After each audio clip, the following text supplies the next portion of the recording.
पहले देश, आपके साथ मैं रचना बंसल। देश दुनिया से जुड़ी तमाम ऐसी बड़ी खबरें सामने आ रही हैं जो आप तक पहुंचानी जरूरी है। दोपहर के 2 बजने वाले हैं और 2 बजे तक बहुत सी खबर सामने आ चुकी है, बहुत सी खबर पहुंचानी है। इसमें नीट और नेट की धांधली के बीच में सरकार लेकर आ गई है बड़ा कानून। बिल्कुल, दोपहर 2 बजे का बुलेटिन है। वक्त हो चला है आज की बड़ी खबरों को सुपरफास्ट अंदाज में देखने का। विस्तार से भी आगे आपको बताएंगे आज दिन भर की बड़ी खबरें, साथ ही साथ उनसे जुड़ा हर अपडेट जो कि सुबह सवेरे से भी आप इंडिया न्यूज पर देख रहे हैं। लेकिन पहले अब आपको दिखाते हैं बुलेटिन में फास्ट न्यूज। सबसे पहली खबर प्रधानमंत्री नरेंद्र मोदी और बांग्लादेश की पीएम शेख हसीना की मुलाकात और द्विपक्षीय बातचीत से जुड़ी हुई है। दिल्ली में हैदराबाद हाउस में प्रतिनिधिमंडल स्तर की बैठक हुई है। पीएम मोदी ने कहा, हमने भविष्य का विजन तैयार किया। प्रधानमंत्री नरेंद्र मोदी ने कहा, भारत बांग्लादेश के बीच गंगा नदी पर दुनिया की सबसे बड़ी क्रूज को सफलतापूर्वक पूरा किया गया है। भारत बांग्लादेश के बीच पहली सीमा पार मैत्री पाइपलाइन पूरी की गई है। पीएम मोदी ने कहा, बांग्लादेश भारत का सबसे बड़ा विकास साझेदार है और हम बांग्लादेश के साथ अपने संबंधों को सर्वोच्च प्राथमिकता देते हैं। पीएम शेख हसीना और प्रधानमंत्री मोदी के बीच हुई द्विपक्षीय बातचीत, रेल, एनर्जी, साथ ही साथ कनेक्टिविटी समेत कई दूसरे अहम मुद्दों पर चर्चा, कई अहम समझौते भी हुए। बांग्लादेश की पीएम शेख हसीना ने बापू को श्रद्धांजलि भी दी। राजघाट पहुंचकर महात्मा गांधी की समाधि स्थल पर पहुंची, पुष्प अर्पित किए। बांग्लादेश की प्रधानमंत्री शेख हसीना का 15 दिनों में दूसरा भारत का दौरा। इससे पहले शेख हसीना 9 जून को पीएम मोदी के शपथ ग्रहण समारोह में हुई थी शामिल। नीट पेपर लीक मामले में ईओयू का बड़ा एक्शन। ईओयू ने झारखंड के देवघर से 5 लोगों को गिरफ्तार किया। सूत्रों की माने तो नीट का पेपर झारखंड के हजारीबाग के एक सेंटर से लीक हुआ था। नीट मामले पर संजय राउत ने केंद्र सरकार पर साधा निशाना। बोले, इस्तीफा दें शिक्षा मंत्री धर्मेंद्र प्रधान, ये उनकी बड़ी नाकामी।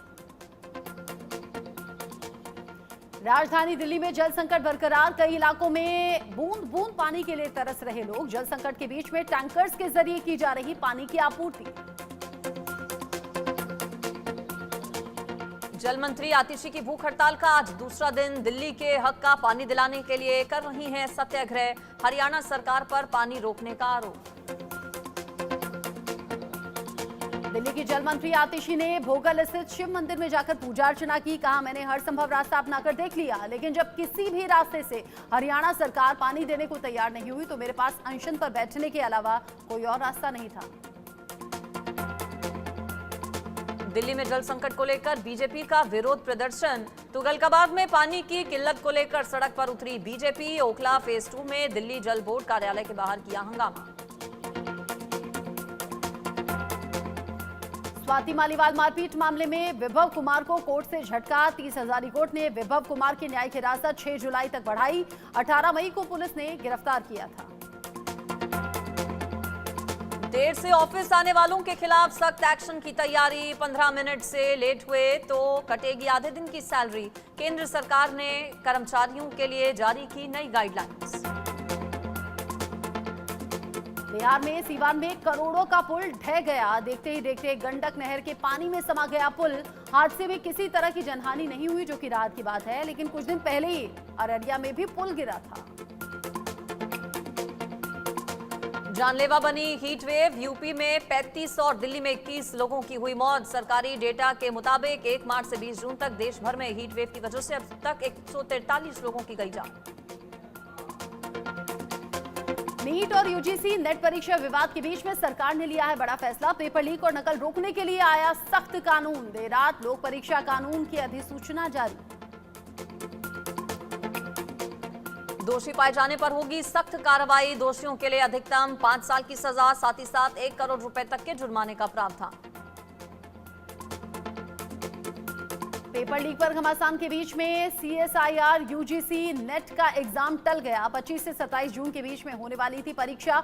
जल्द ही नई तारीख का ऐलान। कांग्रेस ने एनटीए को भंग करने की मांग भी की। थोड़ी देर में भारत मंडपम में होगी जीएसटी काउंसिल की 53वीं बैठक। केंद्रीय वित्त मंत्री निर्मला सीतारमण की अध्यक्षता में होगी मीटिंग। ऑनलाइन गेमिंग से लेकर फर्टिलाइजर तक पर मंथन संभव। जीएसटी परिषद की ये बैठक 8 महीने के अंतराल के बाद हो रही है। इससे पहले जीएसटी परिषद की 52वीं बैठक 7 अक्टूबर 2023 को हुई थी। राजस्थान के जोधपुर में दो गुटों के बीच तनाव, ईंट पत्थरों से हमला, दुकानें जलाई गईं। पुलिस ने 1 दर्जन लोगों को हिरासत में लिया, 200 के खिलाफ एफआईआर। नहीं रहे रामलला की प्राण प्रतिष्ठा कराने वाले पंडित लक्ष्मीकांत दीक्षित, 86 साल की उम्र में निधन हुआ। भारतीय सनातन परंपरा के प्रकांड विद्वान माने जाते थे। दिल्ली एनसीआर की जनता को लगा महंगाई का झटका, आईजीएल ने बढ़ाए सीएनजी के दाम, 1 रुपए प्रति किलो का इजाफा, नए रेट हुए लागू। मुंबई के नवनिर्मित अटल सेतु में दरार पड़ गई है। एमएमआरडीए ने कहा कि दरारों के बारे में अफवाह फैल रही। 6 महीने पहले 18,000 करोड़ में तैयार हुआ था पुल। कांग्रेस ने भ्रष्टाचार का बड़ा आरोप लगाया। तमिलनाडु शराब कांड में मरने वालों का आंकड़ा 53 पहुंचा, 3 महिलाएं और एक ट्रांसजेंडर भी शामिल, 117 का चल रहा इलाज। तमिलनाडु विधानसभा परिसर में कल्लाकुरिची शराब त्रासदी पर एआईएडीएमके विधायकों का प्रदर्शन। एआईएडीएमके ने प्रश्नकाल के दौरान शराब त्रासदी पर चर्चा की मांग की। स्पीकर ने अनुरोध ठुकरा दिया। आंध्र प्रदेश में वाईएसआरसीपी के केंद्रीय कार्यालय पर चला बुलडोजर। वाईएसआरसीपी ने कहा कि टीडीपी प्रतिशोध की राजनीति कर रही है। विध्वंस तब भी जारी रहा। अब वाईएसआरसीपी ने पिछले दिन उच्च न्यायालय का दरवाजा खटखटाया।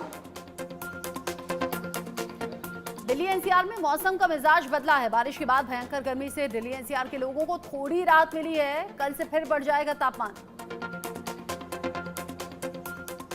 23 और 24 जून को उत्तर भारत के कई हिस्सों में बारिश की संभावना। 4 जून को पूर्वी उत्तर प्रदेश के कुछ हिस्सों में बारिश की संभावना। 24 जून को 5 जुलाई तक मध्य प्रदेश, उत्तर प्रदेश में मानसून के पहुंचने के आसार।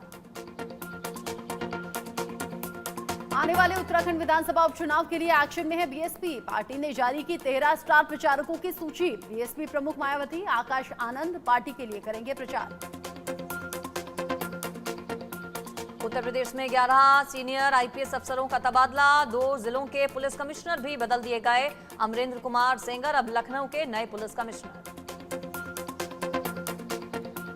मथुरा में डीजे पर भीड़ के बीच में खुलेआम फायरिंग करते हुए अपराधियों का वीडियो सोशल मीडिया पर वायरल। पुलिस ने नहीं लिया वायरल वीडियो का संज्ञान। जम्मू के अखनूर इलाके में 2 बसों की आमने सामने की टक्कर हुई। हादसे में 20 से ज्यादा लोग घायल, 4 की हालत गंभीर। जम्मू कश्मीर के पुंछ में आतंकी ठिकाने का भंडाफोड़ हुआ। आतंकियों के कपड़े, जूते, मोबाइल बरामद हुए। मेंढर के पास अभी भी तलाशी अभियान चल रहा है। अमरनाथ गुफा में हुई प्रथम पूजा। जम्मू कश्मीर के एलजी मनोज सिन्हा राजभवन से वर्चुअली जुड़े। 29 जून से शुरू होगी अमरनाथ यात्रा।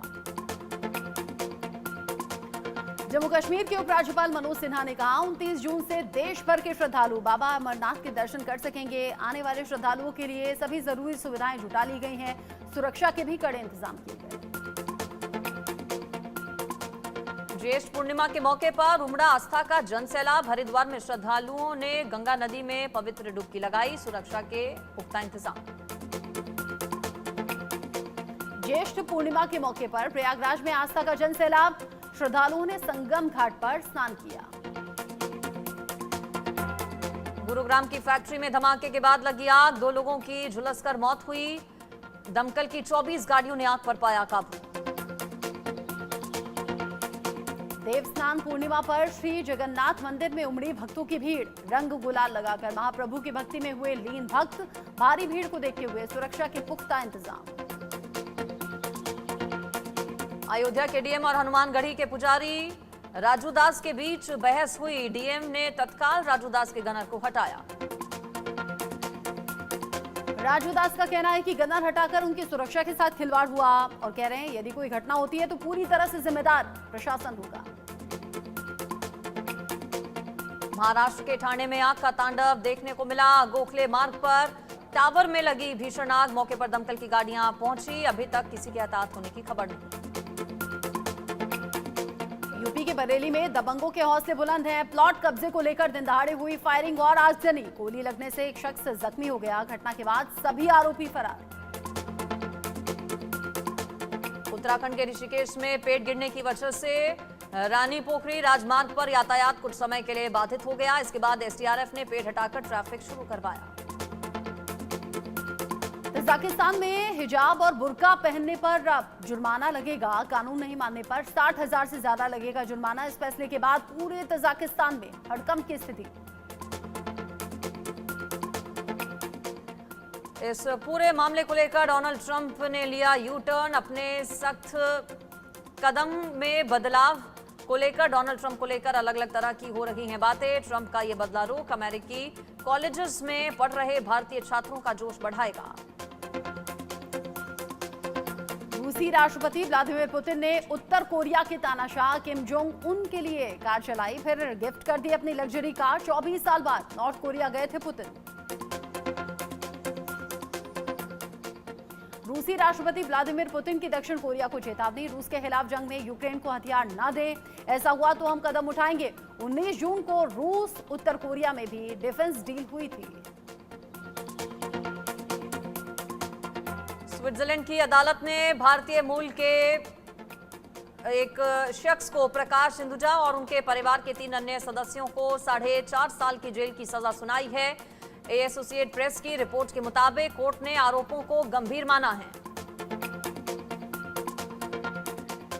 शंघाई में हुई बातचीत के दौरान चीनी अधिकारियों ने अमेरिका को भरोसा दिया, अगर चीन और ताइवान के बीच में जंग हुई तो चीन परमाणु हथियारों का इस्तेमाल नहीं करेगा।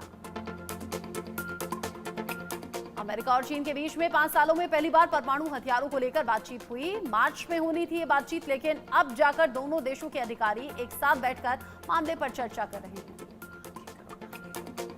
ब्रिटेन के सबसे रईस हिंदुजा फैमिली के खिलाफ स्विस कोर्ट का एक बड़ा फैसला सामने आया है। हिंदुजा फैमिली के 4 सदस्यों को जेल, घर के नौकरों से बुरा बर्ताव करने पर यह सजा मिली। 5वें आरोपी और हिंदुजा परिवार के मैनेजर को स्विस अदालत ने 18 महीने की सजा सुना दी है। हिंदुजा परिवार का आरोप है कि अपने नौकरों से ज्यादा खर्च कुत्ते पर करते हैं। ऐसे में लेक जेनेवा स्थित विला में एक भारतीय महिला को बेहद कम सैलरी पर काम करने के रखने का भी आरोप है। 26 जून को अमेरिका में एक भारतवंशी 12 साल का बच्चा 12वीं पास करके इतिहास रचने जा रहा है। दरअसल इस बच्चे की ओर से, इस किशोर की ओर से 12वीं पास करने वाला लॉन्ग इंग्लैंड का सबसे कम उम्र का छात्र बनने का रिकॉर्ड दर्ज होगा। नॉर्थ कोरिया के दौरे के दौरान रूसी राष्ट्रपति पुतिन ने दुनिया को चेतावनी दी। कहा, जैसे अमेरिका और अन्य देश यूक्रेन को हथियार दे रहे हैं, उसी तरह अगर रूस भी उत्तर कोरिया और अन्य देशों को लंबी दूरी की मिसाइलें और हथियार दे सकता है तो फिर बाकी देशों के लिए चिंता है। पाकिस्तान में गरमाई गुस्साई भीड़ ने एक व्यक्ति को जिंदा जला दिया। कुरान का अपमान करने का आरोप है। हिंसा में 8 लोग घायल हुए हैं। लोगों ने थाने में भी लगा दिया। मुस्लिम देश तजाकिस्तान ने अपने नागरिकों को हिजाब पहनने पर बैन लगा दिया है। इसके अलावा बच्चों को 2 प्रमुख इस्लामिक त्योहारों ईद उल फितर और ईद उल अजहा में भी भाग लेने से प्रतिबंधित कर दिया गया।